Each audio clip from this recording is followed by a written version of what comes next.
What's up, guys? Welcome back to the channel. Today I wanted to talk about drawer systems in the FJ Cruiser, but more specifically the Goose Gear system. I feel like there's a lot of information on Goose Gear itself, but not so much on Goose Gear and how that pertains to the FJ Cruiser. Stay tuned.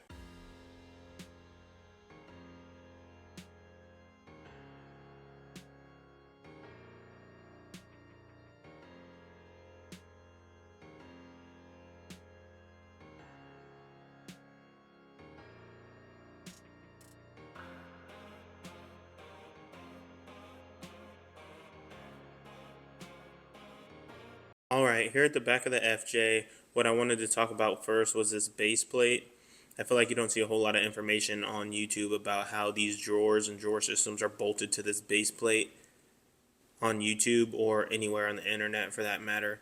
So when you guys look at this base plate, you'll see these holes that are already pre-drilled and pre-established in this baseboard. Everything is built off of the base, and it does come with hardware that bolts right into these holes that you guys are currently seeing me point to in the video.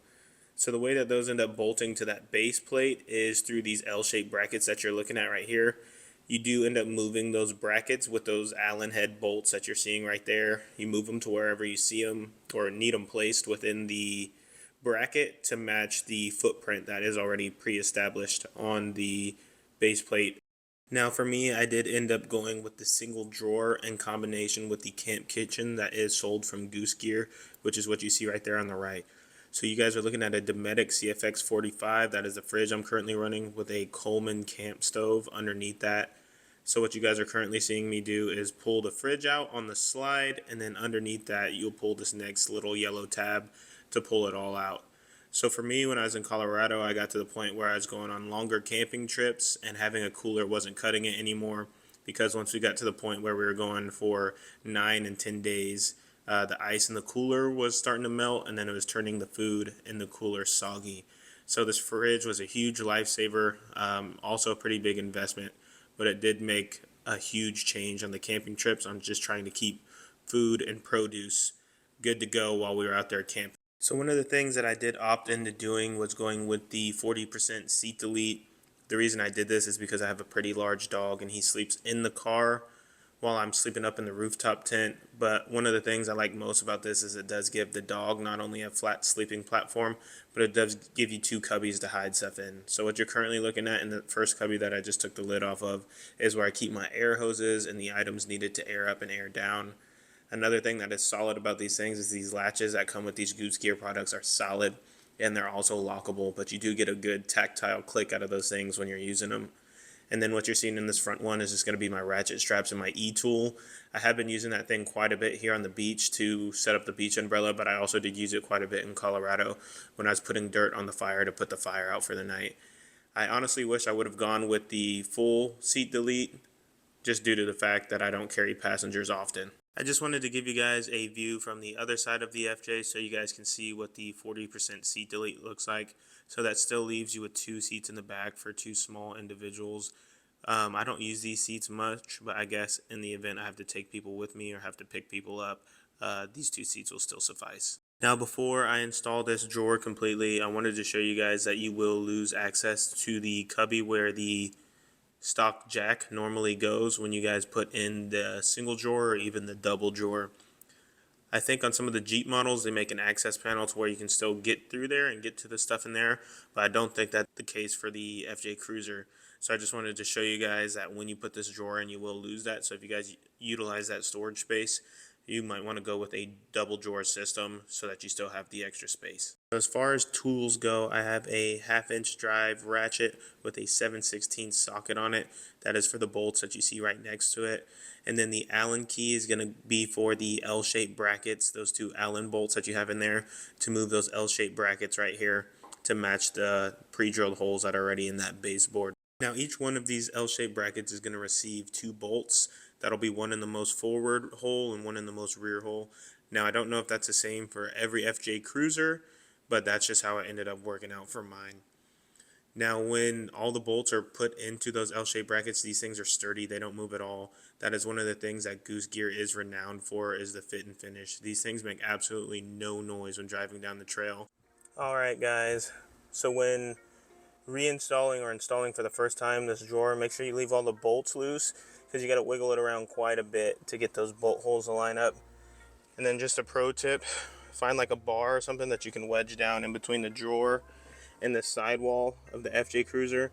The reason I say that is because you can push on that and line up the bolts in the back at the same time. The front ones are easy to get to line up, but the back ones you need the box pushed to the right in order to get those to line up. So instead of getting frustrated, just go ahead and find you guys something to wedge in between the drawer and that sidewall of the FJ to give you enough leverage to push the box over and get your bolts in at the same time. And when you're done, it should look something like this. So each foot in here ends up getting 2 bolts. And then again, just make sure you guys have something to push the back end of that box to the right, or else you guys are gonna have a hard time lining up those back 4 bolts. So I figured I'd take this opportunity to let you guys see what I carry in this drawer 100% of the time. The first thing I wanted to show you guys is these dividers that I found on Amazon.